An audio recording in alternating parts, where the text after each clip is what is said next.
नमस्कार, मैं PM DNS Singh और आप देख रहे हैं कमाल यार। इस वक्त यहाँ पे हम बहुत ही बड़ी खबर के बारे में विस्तार से बात करने वाले हैं और नेपाल के लिए ये खबर इतनी ज्यादा महत्वपूर्ण है कि इसका आप अंदाजा भी नहीं लगा सकते, क्योंकि आज एक ऐसा मेयर चुनने जा रहा है जो कि अगले 5 सालों तक नेपाल के भविष्य को बदलने की सोचेगा, या फिर एक ऐसा मेयर जो कि जनता ने उस पर विश्वास दिलाया है, जताया है, और जनता का यही सोचना है कि जो मेयर उन्होंने चुना है वो वास्तव में कुछ नया करके दिखाएगा और पिछले वाली जो राजनीति थी उससे कहीं ज्यादा डिफरेंट करके दिखाएगा। तो दोस्तों, इसी के बीच यहाँ पे जो मतगणना हुई थी कल, उसका अब यहाँ पे गिनती भी शुरू हो चुकी है और 10 बजे से ये गिनती शुरू हुई थी, तो अब काफी ज्यादा रुझान आने भी शुरू हो गए हैं।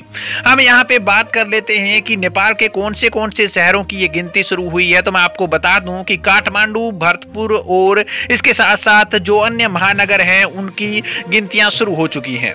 अब यहाँ पे बात रह जाती है कि कौन जीतने वाला है। हम यहाँ पे काठमांडू की बात करेंगे। काठमांडू महानगरीय शहर में जो 10 बजे से गिनती शुरू हुई थी उसमें कौन आगे चल रहा है, कौन पीछे चल रहा है। तो वीडियो के अंत तक बने रहिए और अगर आप चैनल पे नए हो तो चैनल को सब्सक्राइब करके बेल आइकन दबा दीजिए ताकि आपको अगला अपडेट भी सबसे पहले मिल सके। चलिए वीडियो शुरू करते हैं।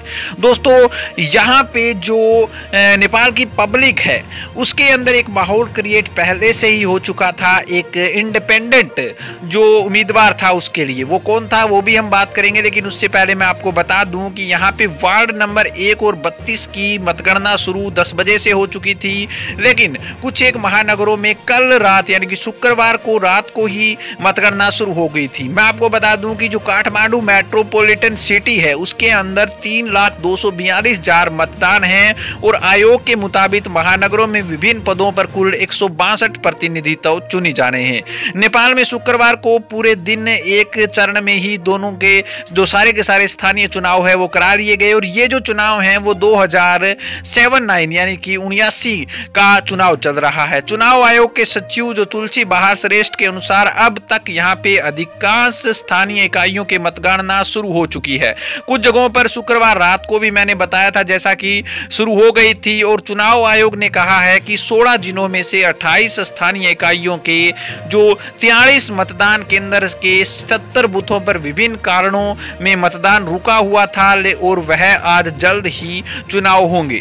अब यहाँ पे हम बात कर लेते हैं काठमांडू की। तो यहाँ पे निर्दलीय उम्मीदवार बेलन शाह जो कि काफी ज्यादा चर्चित थे और उनके लिए काफी ज्यादा सपोर्ट भी मिली थी।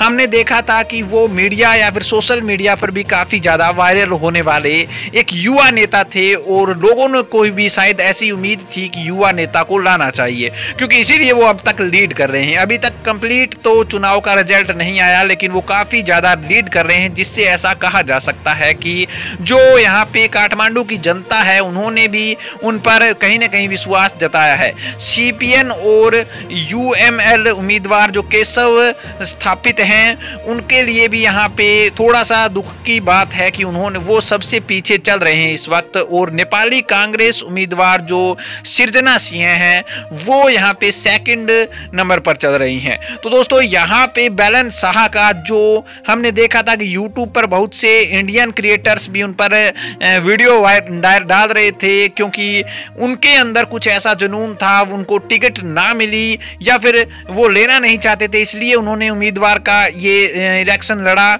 इसके बावजूद वो यहाँ पे उम्मीदवार जो यहाँ पे निर्दलीय होने के बावजूद इतने ज्यादा फेमस हुए और वो जगह जगह पर जाकर यहाँ पे इलेक्शन के लिए कैंपेनिंग कर रहे थे खुद अकेले ही, जिसकी बदौलत यहाँ पे उनके जुनून को देखते हुए, उनके कार्यों को देखते हुए यहाँ पे नेपाल की जनता ने अभी तक उन पर ही विश्वास जताया है। मैं आपको बता दूं कि बेलन शाह के लिए अभी तक यहाँ पे कितने वोट आ चुके हैं। तो बेलन शाह अभी तक यहाँ पे 1100 वोटों पर आगे चल रहे हैं और वहीं पे अगर बात करें दोस्तों सीपीएन और यूएमएल उम्मीदवार की केशव स्थापित की तो उनके अभी तक 700 वोट ही नहीं पार हुए हैं। वहीं पे अगर बात करें दोस्तों कांग्रेस उम्मीदवार की तो उनके अभी तक यहाँ पे 600 वोट आए हैं, जो कि एक दयनीय स्थिति कह सकते हैं, क्योंकि बेलन शाह है वो लगभग डबल मार्जिन से आगे चल रहे हैं और जिससे स्पष्ट है कि उनकी जीत के परसेंटेज भी बहुत ज्यादा यहाँ पे बढ़ जाते हैं। उनका जो चुनाव निशान था वो लोरी था और